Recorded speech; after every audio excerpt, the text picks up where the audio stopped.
Good morning all student. मैं महेश कुमार प्रजापति एक बार पुनः आपका इस ऑनलाइन केमिस्ट्री शिक्षण फंडा ऑफ केमिस्ट्री में स्वागत करता हूं। विद्यार्थियों, आज हम चर्चा करेंगे अपने शिक्षण पर। इससे पहले कुछ आपको हम बताना चाहेंगे वर्तमान नीड पर।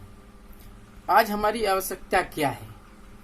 विद्यार्थियों, आज के इस कोरोना दौर में सबसे पहली हमारी आवश्यकता है कि हमारी अपनी और हमारे अपनों की देश की सुरक्षा। बच्चों, जिस प्रकार गाइडलाइंस आ रही है कि हमें घर पर ही रहना है और सभी लोगों से एक उचित सोशल डिस्टेंसिंग दूरी का पालन करना, तो मैं बताना चाहता हूं इस कोरोना काल में हम लोग यदि सुरक्षित रहेंगे और हमारे अपने सुरक्षित रहेंगे तो बाकी सारे कार्य हम कर सकते हैं। तो इस समय सबसे महत्वपूर्ण आवश्यकता है कि मास्क जरूर पहनें और घर पर ही रहें। इसके अलावा सोशल डिस्टेंसिंग का पालन बहुत जरूरी है, क्योंकि इस काल में बाहर से बहुत सारे प्रवासी मजदूर अपने घरों में आ रहे हैं। तो जाहिर सी बात है, पता नहीं चलता है किसमें संक्रमण होगा। तो अब हमें बहुत सजग और सावधान रहने की आवश्यकता है ताकि हम सुरक्षित और स्वस्थ रह सके। तो आज की जो हमारी वर्तमान आवश्यकता है, अपना और अपनों की सुरक्षा।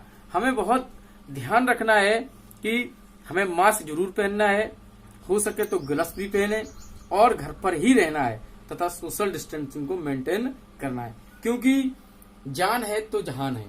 हम हैं तो हमारी सारी अपेक्षाएं हम पूरी कर सकते हैं।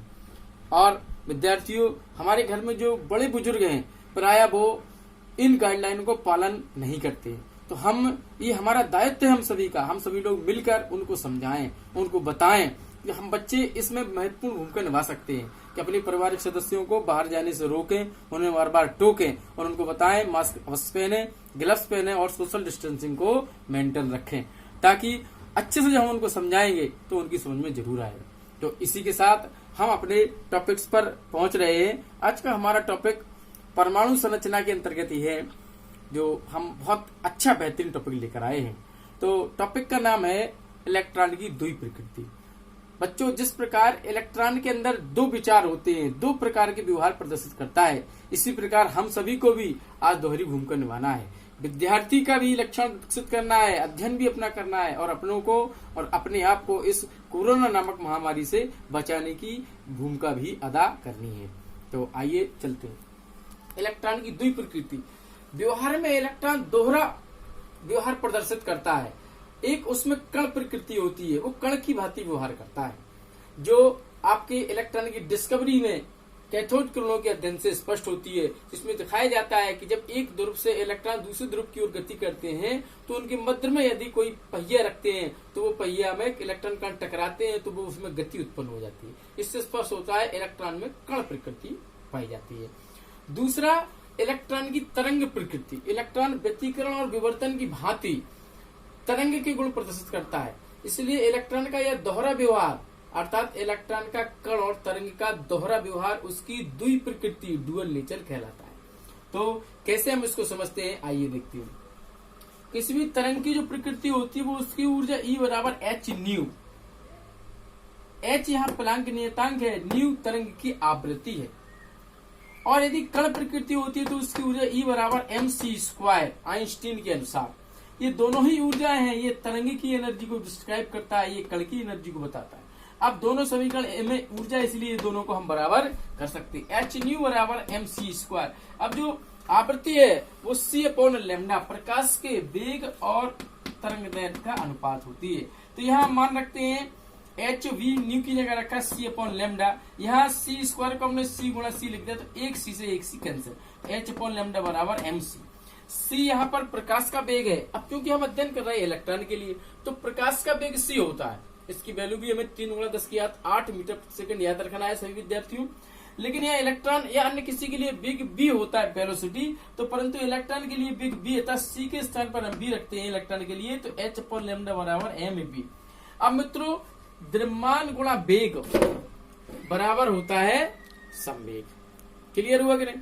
तो यहाँ m गुणा b इक्वल टू हम संवेग p लिखते हैं, तो h/λ बराबर m गुणा b की जगह पर हम लिख दिया p।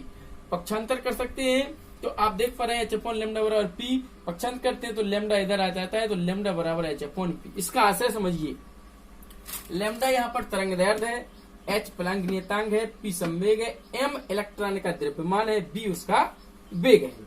मित्रों, इस समीकरण से ये स्पष्ट होता है, इसको हम डी ब्रोगली समीकरण कहते हैं, कि यदि किसी कण का द्रव्यमान अधिक होगा, मास m, तो उसकी तरंग प्रकृति कम होगी, क्योंकि lambda is directly reciprocal of P है।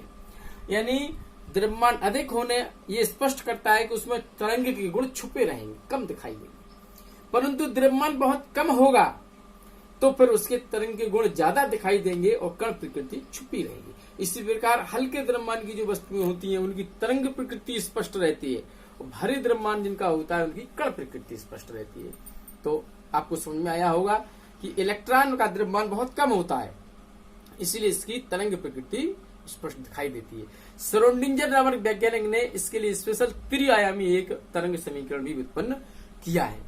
तो ये हमारी इलेक्ट्रॉन की द्विप्रकृति तरंग प्रकृति, और इसके साथ ही इलेक्ट्रॉन की गति से संबंधित हम हाइजेनबर्ग का अनिश्चितता नियम है उसको भी आज समझेंगे।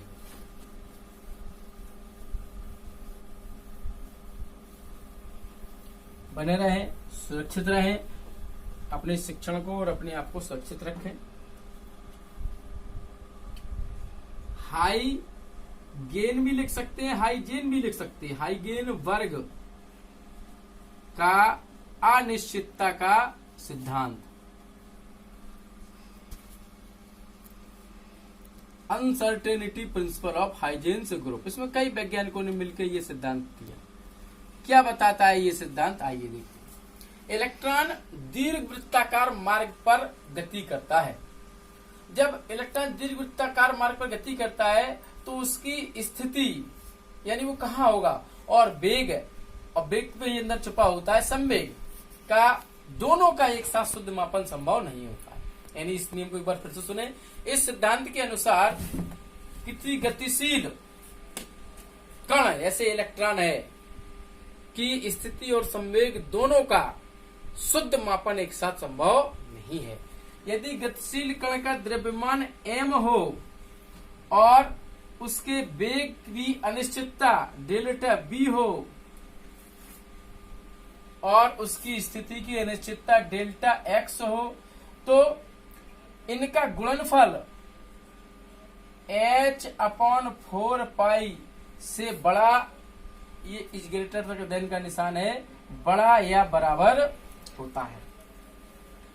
अब चूंकि हम जानते हैं कि m गुणा delta b is equal to delta p, तो हम यहां रख सकते हैं डेल्टा p गुणा डेल्टा x बराबर is greater than and equal to h upon 4। इससे स्पष्ट होता है किसी गतिशील कण का संवेग की अनिश्चितता और उसकी स्थिति की अनिश्चितता का गुणनफल h अपॉन 4 पाई से बड़ा या बराबर होता है। ये हाइजेनबर्ग की अनिश्चितता का गणितीय रूप है, परिभाषा से हमने बताया।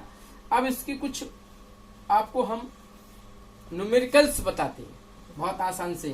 देखिए, यदि हमें delta x is equal to 0 हो जाए, किसी गतिशील कण की स्थिति में अनिश्चितता 0 हो जाए, और हम उसकी वेग या संवेग में अनिश्चितता ज्ञात करें, तो देखिए जब यहाँ हम डेल्टा p ज्ञात करते हैं, गणनाओं में बराबर का निशान लिया जाता है h upon 4 pi delta x, तो जब यहाँ मान रखते हैं तो 0, तो आप देख पा रहे हैं डेल्टा p इन्फिनिटी। यानी कि अगर स्थिति की अनिश्चितता 0 होगी तो संवेग में अनिश्चितता का मान जो है वो अनंत होगा, इन्फिनिटी, अनंत होगा। इसी प्रकार यदि डेल्टा p या डेल्टा b का मान 0 हो जाए तो डेल्टा x जो होगी उसका मान अनंत होगा। अतः स्पष्ट है कि दोनों में थोड़ी थोड़ी अनिश्चितता पाई जाती है, और इस प्रकार से ये हमारा हाइजेनबर्ग का अनिश्चितता का सिद्धांत। अब इसका छोटा सा प्रश्न हम आपको सिलेक्ट करके बताते हैं। न्यूमेरिकल पोर्शन के लिए हमने आपको बताया है एमएमएस माथुर रासायनिक गणनाएं, तो हमने इससे एक प्रश्न सिलेक्ट किया है, वो इस प्रकार से आप देख सकते हैं।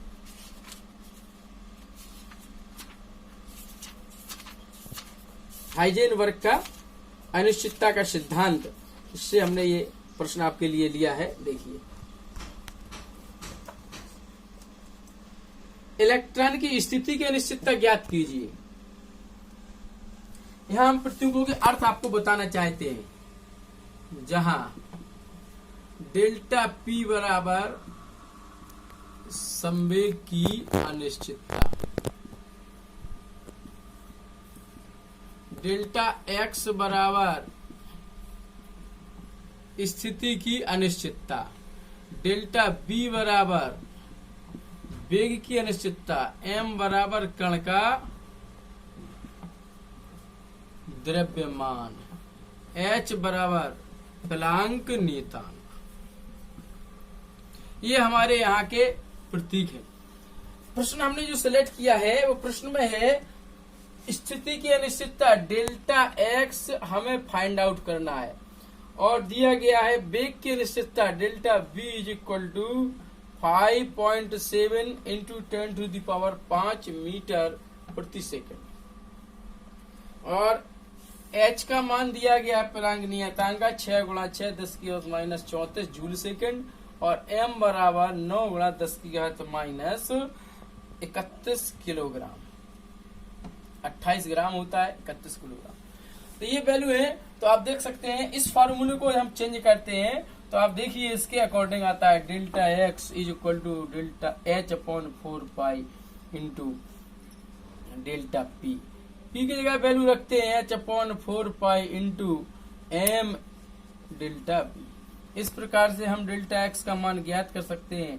Delta X is equal to 6.6 × 10⁻⁻34, 4 pi का मान 3.14, एम का मान 9 × 10⁻⁻31 और डेल्टा बी का मान 5.7 × 10⁻⁻5। इसका हम कैलकुलेशन जब लेकर आते हैं तो आपको सेल्फ कैलकुलेशन करना है। स्थिति की जो अनिश्चितता आती है delta X is equal to 1.01 into 10⁻⁻10 metre. ये हमारा छोटा सा प्रश्न है।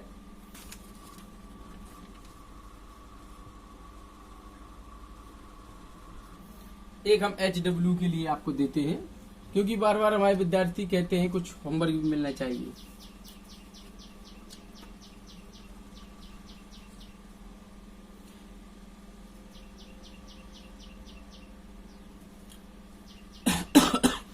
डेल्टा एक्स हमें दिया गया है। स्थिति की अनिश्चितता का मान 10⁻⁻10 मीटर है तथा वेग की अनिश्चितता का मान डेल्टा बी बराबर दिया गया है 5.27 × 10⁻⁻24 मीटर प्रति सेकंड। द्रव्यमान एम की गणना करना है और एच का मान दिया गया है 6.625 × 10⁻⁻34 जूल सेकंड। तो ये इस प्रकार से हमें एम ज्ञात करना है। ये आपके HW के लिए है। इसी प्रकार से हम इसको हल करेंगे। इसके साथ ही हम आपको प्रयास कर रहे हैं कि डी ब्रेगली समीकरण के भी प्रश्न यदि मिल सके तो बहुत ही अच्छा रहेगा।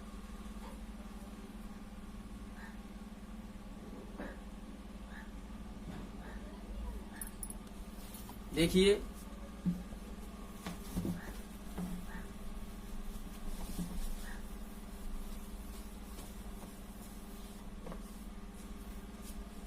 क्वेश्चन नंबर 2 हमने सिलेक्ट किया है। कण के संवेग की गणना कीजिए। संवेग ज्ञात करना है। कह रहे हैं तरंग दैर्ध्य 10⁻⁻10 मीटर। तो यहां हम डी ब्रेगली समीकरण से lambda is equal to H upon P, तो संवेग हमें ज्ञात करना है P upon H upon lambda. H का मान 6.625 × 10⁻⁻34 अपॉन लैम्डा का मान 10⁻⁻10।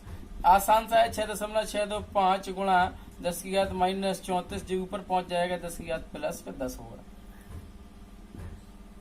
तो आप देख रहे हैं 6.625 गुणा 10 की घात माइनस 24 हमारा समीकरण है। एक HW इसका भी हम दे रहे हैं आपको 3 गुणा 10 की घात 8 मीटर प्रति सेकंड वेग से घूमने वाले इलेक्ट्रॉन की तरंगदैर्घ्य ज्ञात कीजिए। इलेक्ट्रॉन की लैम्डा बराबर क्वेश्चन मार्क तरंगदैर्घ्य ज्ञात कीजिए। H का मान 6.625 गुणा 10 की घात माइनस 34। तो यहाँ लैम्डा ज्ञात करना है मित्रों। यहाँ आपको वेग दिया गया है, ठीक है, और m दिया गया है। तो उम्मीद करते हैं आप इसी क्वेश्चन के अकॉर्डिंग करेंगे। लैम्डा बराबर H अपॉन P, P की जगह पर हम रख देंगे H m P। तो यहाँ H का मान हमें यहाँ से मिलेगा, m का मान हमें इलेक्ट्रॉन के लिए दिया गया है, m बराबर 9 गुणा 10 की घात माइनस 31 किलोग्राम, ये इलेक्ट्रॉन का द्रव्यमान है, और B हमें यहाँ दिया गया है। और इसका जो आंसर आएगा वो हम आपको लिख दे रहे हैं 2.418 into 10 to the power minus 12 metre. तो आज की वीडियो के लिए आपने देखा द्वितीय प्रकृति और उसके न्यूमेरिकल्स और हाइजेनबर्ग का अनिश्चितता सिद्धांत तथा उसके न्यूमेरिकल्स। तो बने रहें, सुरक्षित रहें, घर पर रहें और अधिक से अधिक विद्यार्थियों को इस ऑनलाइन केमिस्ट्री फंडा ऑफ केमिस्ट्री महेश दास गुरुजी के लिए इन्फॉर्म करें, ताकि वो देख सकें, सब्सक्राइब कर सकें और अपने शिक्षण को प्रभावी बना सकें। आज के लिए इतना ही, नमस्कार।